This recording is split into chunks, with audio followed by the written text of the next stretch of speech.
संदेश दें। धन्यवाद। जय। समाजवादी पार्टी के राष्ट्रीय अध्यक्ष माननीय अखिलेश यादव जी का जोरदार तालियों से स्वागत। अखिलेश यादव, अखिलेश यादव, समाजवादी पार्टी, अखिलेश यादव, अखिलेश यादव, अखिलेश यादव। इस सभा की अध्यक्षता कर रहे आदरणीय महेंद्र यादव जी और जिनके समर्थन में हम आप सब यहां पर इकट्ठे हैं, यहां के नौजवान प्रत्याशी जयंत चौधरी जी, मंच पर उपस्थित समाजवादी पार्टी के जिला अध्यक्ष मनोज चौधरी जी, मंच पर उपस्थित लोक त्यागी जी शाहिद मंजूर साहब, हाजी गुलाम मोहम्मद जी, राजेश शर्मा जी, महराजुद्दीन साहब, अभय भीड़ जी, सुखिंदर तोमर, अतुल प्रधान जी, जय कुमार जाटव जी जिलाध्यक्ष बसपा, ओम बी तोमर जी, चरण सिंह जी, शकील अहमद साहब, एसपी यादव जी और जिनके मैं नाम नहीं ले पा रहा हूं, सभी हमारे सभी तीनों दलों के वरिष्ठ नेतागण और इस चुनावी जनसभा में उपस्थित बड़ी संख्या में हमारे आदरणीय बुजुर्ग, माताएं, बहनें, नौजवान साथी, पत्रकार बंधुओं, मैं सबसे पहले बालेनी और उसके आसपास के सभी लोगों का बहुत बहुत धन्यवाद और आभार प्रकट करता हूं। साथ ही साथ मैं आप सबका आभारी हूं कि आप हमें और जयंत चौधरी जी को आशीर्वाद देने आए हैं और सहयोग करने आए हैं और ये जोश बता रहा है, ये जो चुनावी जनसभा का जोश है, ये बता रहा है कि इस बार जब वोट पड़ेगा तो यहां से जयंत चौधरी जी ऐतिहासिक वोटों से जीत करके जाएंगे और जो जयंत चौधरी जी की छुट्टी हुई है इस बार थोड़े दिनों के लिए, ये जनता ने मन बना लिया है कि इस बार लोकसभा में बैठ करके आपके दुख दर्द को उठाने का काम करेंगे। ये गठबंधन समाजवादी पार्टी, बहुजन समाज पार्टी, राष्ट्रीय लोकदल, ये महागठबंधन, ये आम लोगों का गठबंधन है, ये किसानों का गठबंधन है। ये जो बोल रहे हैं कभी कभी कि महामिलावट है, वो जान जाएं कि ये गांव में गरीब किसान रहने वाले लोगों का ये ऐतिहासिक गठबंधन हुआ है और ये महामिलावट नहीं है। इन तीनों दलों ने तय किया है और आपके सहयोग से इस बार महापरिवर्तन होने जा रहा है। ये दिलों का गठबंधन है, ये दिलों का गठबंधन है, तीनों दलों का जो इतिहास बनाने का काम करेगा। मैं देख रहा हूं कि बहुत जोश और उत्साह है।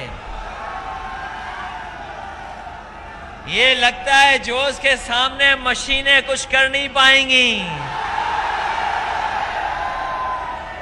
और याद रखे किसान भाइयों, ये जो दिल्ली न जाने वाली लाठी बरसी थी, इस बार वोट बरसाइए और उनको दिल्ली मत जाने दो। ये लाठी बरसाने वाले दिल्ली न जा पाए। पहले तो वो चाय वाला बनकर के हमारे और आपके बीच में आए थे और सुना इस बार चौकीदार बनकर के आए हैं।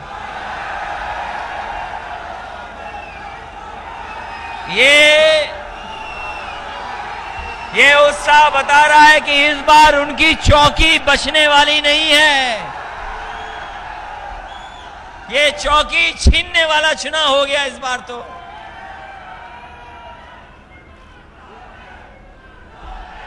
लोग अब इंतजार कर रहे हैं कि कब वोट डालने का मौका मिलेगा।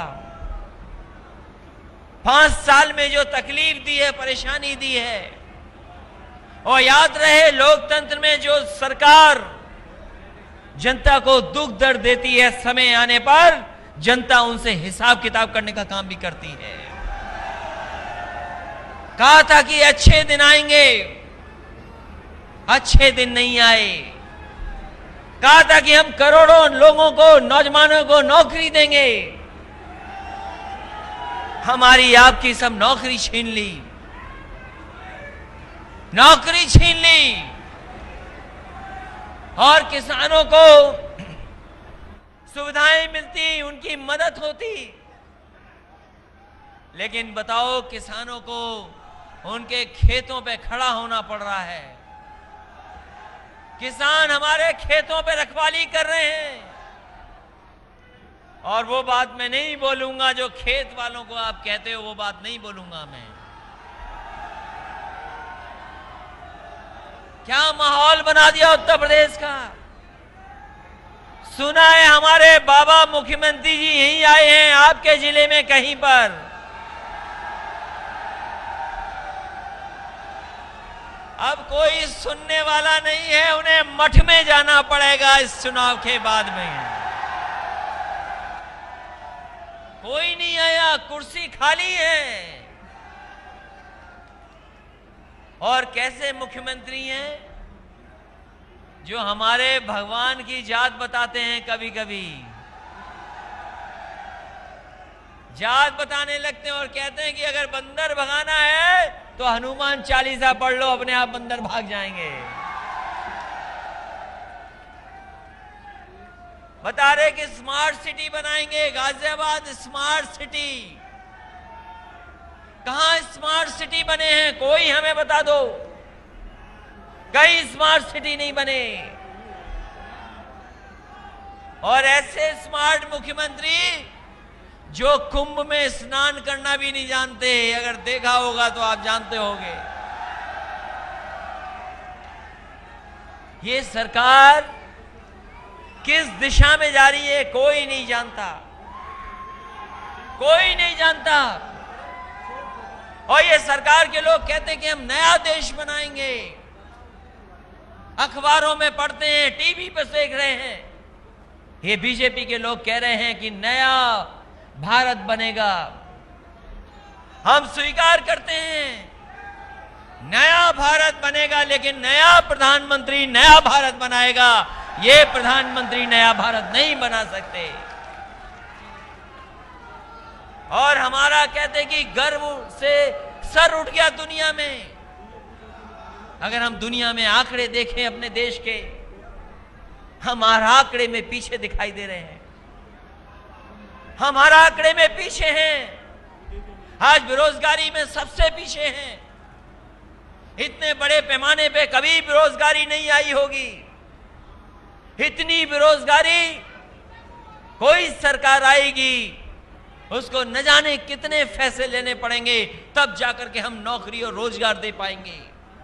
एक तरफ तो पढ़ाई अच्छी नहीं, जो बदलाव आया है चीजों में, जो समय ने परिवर्तन किया है, हमारी पढ़ाई उस तरह की नहीं है।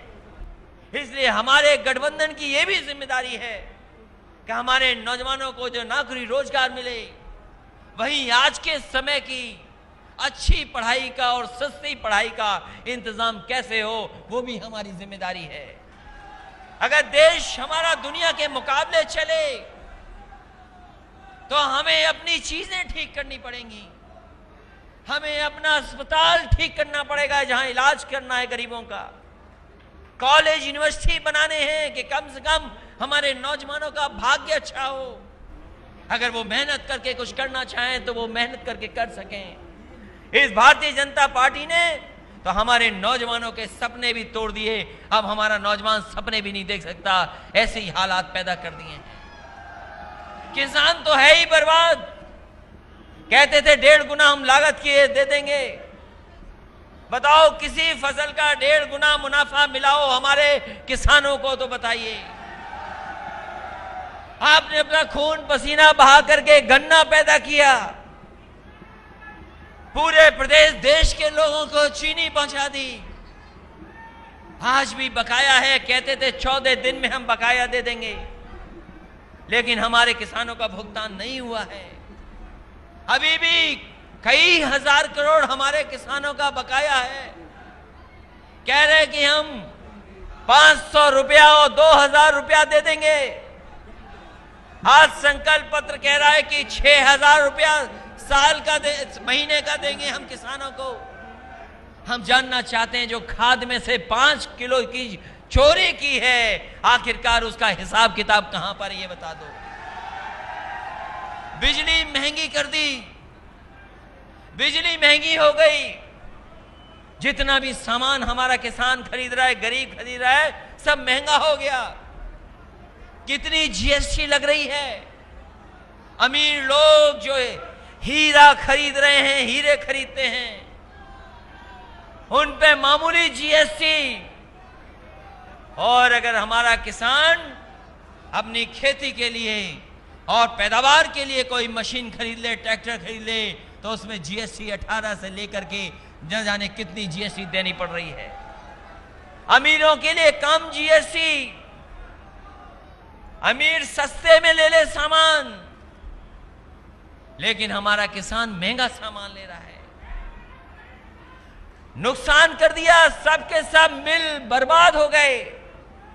न जाने कैसी सरकार है जो उद्योगपतियों से मिलकर के चल रही है। अगर हम नौजवानों के बीच में कोई बात कहने जाएं तो हमारा हवाई जहाज नहीं उड़ने दिया उन्होंने। अपनी पुलिस, अपने अधिकारी भेज दिए। लेकिन वहीं जब देश से उद्योगपति छोड़ करके जा रहे थे, किसी उद्योगपति को भारतीय जनता पार्टी ने नहीं रोका। सब पैसा लेके चले गए। और ये वही पैसा गया है जो हमारा आपका नोटबंदी के जमाने में बैंकों में जमा हुआ था। कहते थे कि हम और आप भ्रष्टाचार रोकेंगे। क्या भ्रष्टाचार रुक गया? अब तो प्रधानमंत्री काले धन पे भी नहीं बोल रहे हैं। न काला धन वापस आया। कोई काला धन वापस आया हो तो बताए हमें। और जो काला धन था भी, वो सब लेकर के चले गए हवाई जहाजों से। कोई रोकने वाला नहीं था। समाजवादियों ने काम किया और समाजवादी लोगों ने कम से कम लैपटॉप भी बांट करके दिखा दिया जो उस जमाने में सरकार थी। और ऐसा लैपटॉप दिया है, हमें नहीं पता बागपत में जितने भी लैपटॉप उस सरकार में मिले होंगे आज भी चल रहे होंगे, आज भी खराब नहीं हुए होंगे। और ये सरकार जब कंप्यूटर से अपना भाषण पढ़ते हैं प्रधानमंत्री जी, जब प्रधानमंत्री जी अपना भाषण पढ़ते हैं तो शराब वाली बात जाने कहां से निकल करके आ जाती है।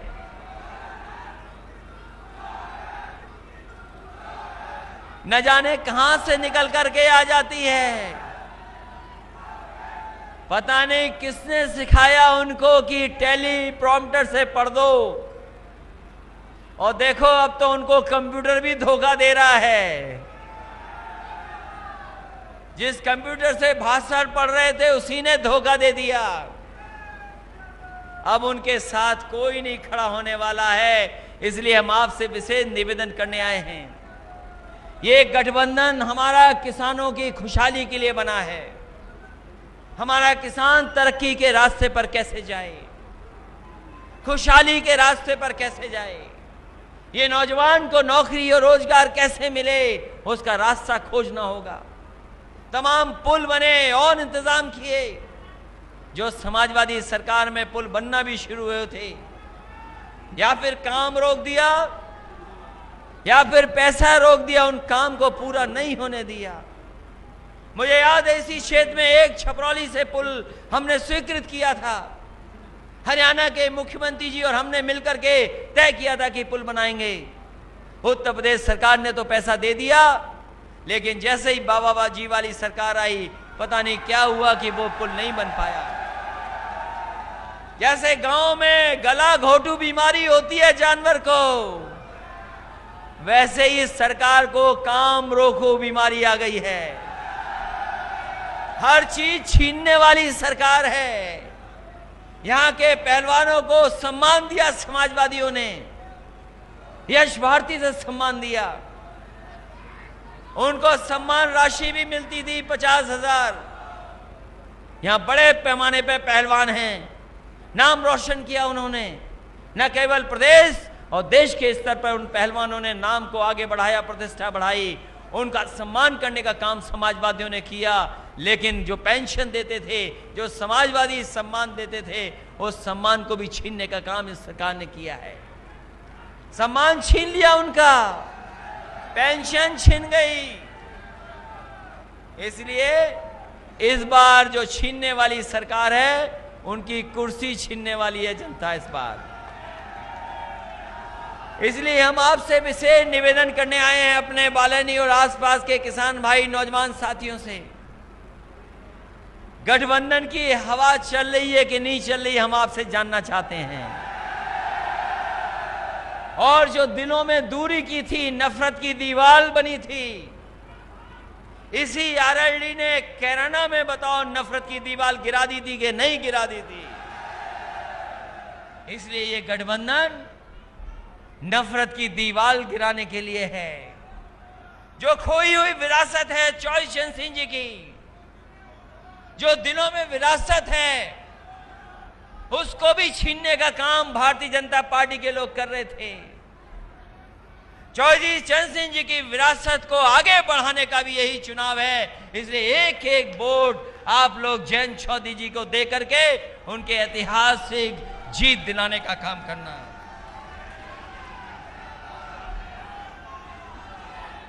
बताओ, इससे अच्छा कोई और माहौल होगा क्या? इतना वोट है आपके पास कि दूसरे का समझ में नहीं आ रहा होगा क्या करें इस वोट के सामने। इसलिए इतिहास बनाना, और अगर इस क्षेत्र का, बागपत का और छपरौली का और यहां का अगर इतिहास है, अगर बालिनी का भी इतिहास है यहां के कार्यकर्ताओं का, तो वोट डाल करके सम्मान बनाने का काम करना और ऐतिहासिक वोट दिलाना। ये सरकार जो है झूठे मुकदमे लगा रही है, ऐसी ठोको नीति चलाई कि न जाने किसकी जान ले लें ये लोग। कभी इतने फर्जी मुकदमे नहीं लगे होंगे जितनी इस सरकार में लगे हैं। न जाने कितने बेकसूर। और यहीं का एक गुर्जर समाज का बेटा सुमित गुर्जर, उसको भी हत्या में फंसा दिया। और ये कोई जिम्मेदार अगर उसके लिए है तो प्रदेश के मुख्यमंत्री जिम्मेदार हैं, क्योंकि उन्होंने कहा कि ठोक दो। पुलिस को पता ही नहीं है किसको ठोक दें। कहीं पुलिस लोगों को ठोक रही है और कहीं लोग पुलिस को ठोक दे रहे हैं। ये बताओ, ऐसी ठोको सरकार है। ये फिर कह दे रहे हैं, फिर कह रहे हैं कि अब की बार